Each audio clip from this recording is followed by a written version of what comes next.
But I guess maybe I'll ask, like who could submit, if it's just people with academic degrees, if it's just artists, if it's people who probably never sit a day in school, maybe past Form 5, if it have to be, people have to be at least 35 and over, like who could submit? No, that's interesting. I never have thought of it in the context of age, but I know you're being your usual teasing self. So we don't have those kinds of parameters per se, but we certainly are inviting Caribbean situated people and people who may be outside of the Caribbean, who are connected with us, who are interested in us, who are doing research on matters having to do with the Caribbean, people who are pastorally engaged, people who are creatively reflecting on the Caribbean experience. And so join us.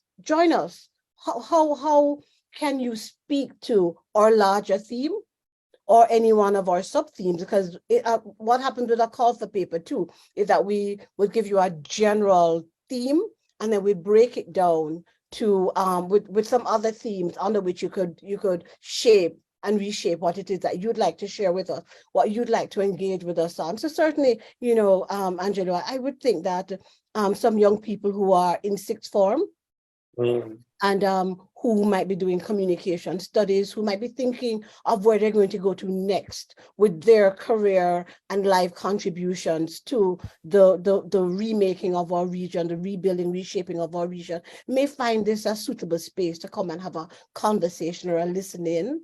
Maybe there's something that they've written on that speaks to, for example, one of our sub-themes is decolonial imagination. That we do try to be playful with our theme and sub-themes, so decolonial imaginings and decolonial waves, or time to move on, moving forward, but a whole notion of change and growth and recreation. The idea being, how is this pastorally relevant?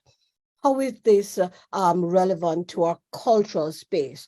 How is this relevant to our individual ways of living and being Caribbean, oftentimes Caribbean Christian or Caribbean Hindu, Caribbean spiritual Baptist, and those are some fascinating engagements that we can get involved in. And that's part of the ethos and the culture of the CTCT conferences. We take shape together, we tussle together, we laugh together, we eat together, we lime together.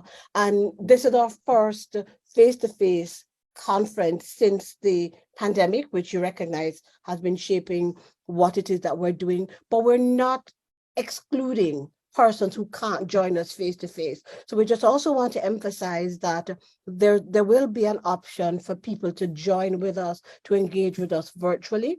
2 years ago, we did have a fully virtual conference for the first time, which worked really, really well. So we want to do a bit of a hybrid engagement this time, so that those that can join face-to-face can do that. And if you can't, because we know the vagaries of lots of things, including travel and expenses and just how people's lives are unfolding in this pandemic shaped space. So some people may not be able to join us in person, but we're very happy and we look forward to also having engagements virtually as well.